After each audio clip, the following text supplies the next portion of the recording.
Salut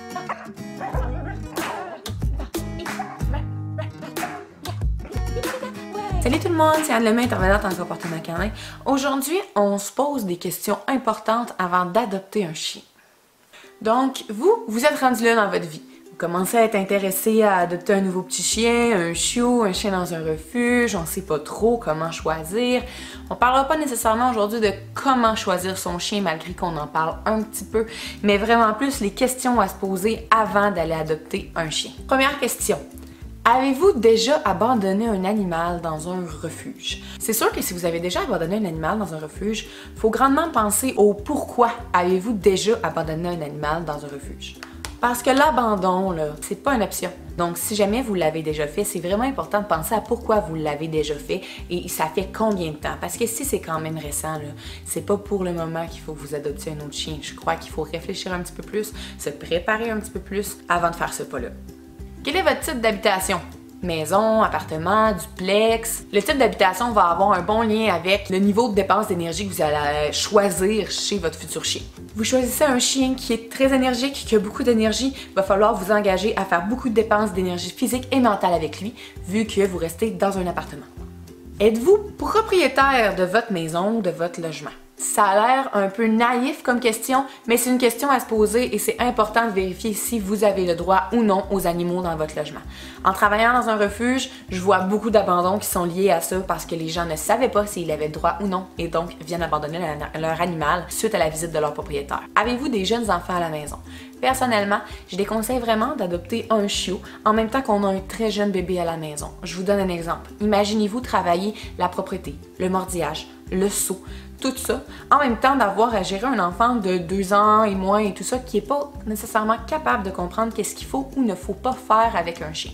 J'ai beaucoup de clients qui ont fait cette expérience-là et malheureusement, ils l'ont en guillemets regretté, ce qui veut dire que ça a été beaucoup plus dur que ce qu'ils croyaient. Donc c'est sûr que c'est pas le mix idéal. Par contre, si vous allez avec un chien un peu plus vieux, que vous pouvez prendre exemple dans un refuge, que vous connaissez déjà ses comportements, vous connaissez déjà son caractère, bien là, ça pourrait être plus facile d'ajouter ce chien-là à votre famille avec votre jeune bébé. Avez-vous pensé au fait que votre maison risque d'être un peu pas mal moins propre qu'avant d'avoir un chien?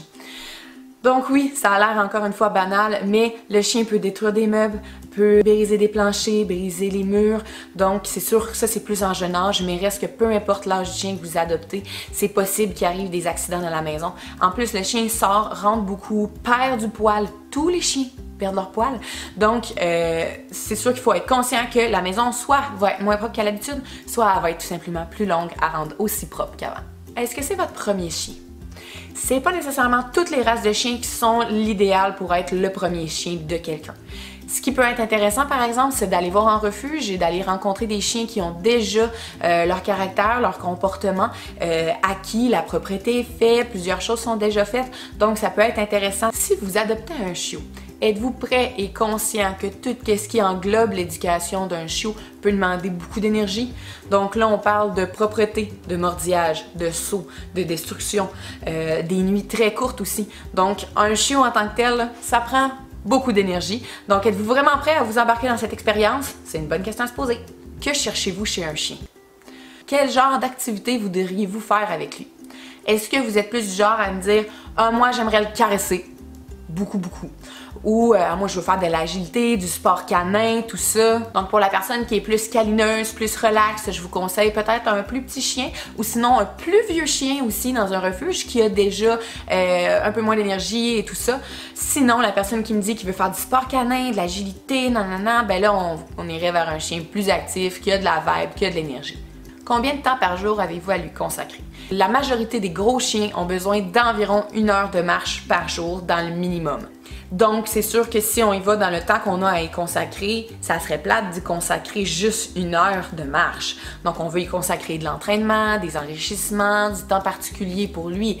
Quand que je parle de ça, écouter la télé avec le chien, ça compte pas comme du temps consacré au chien.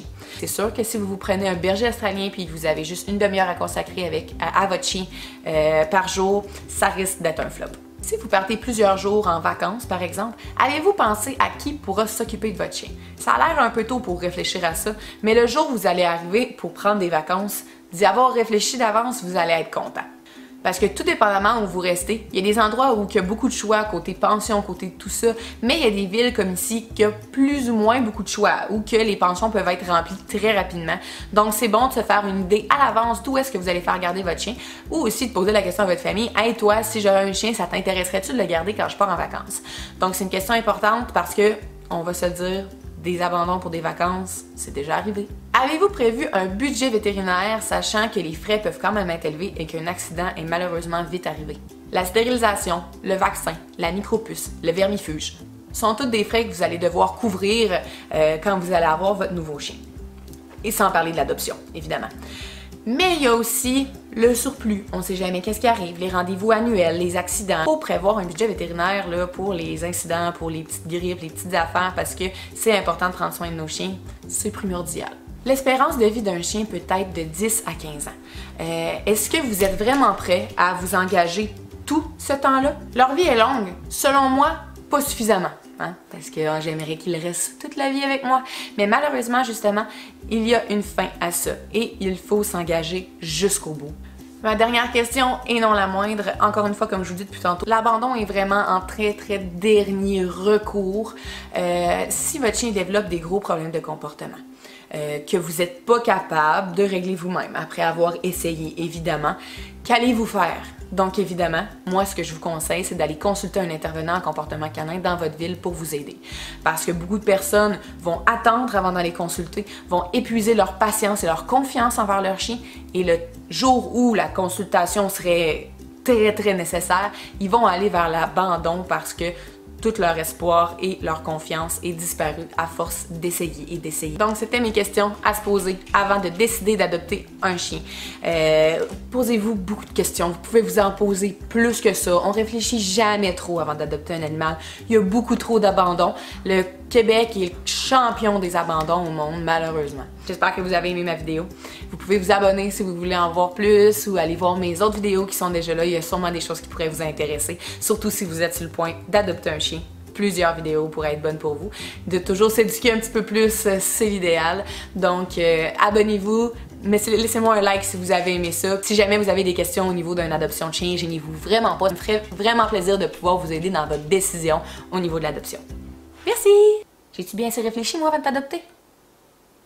Ah oui, c'est ça que je pensais.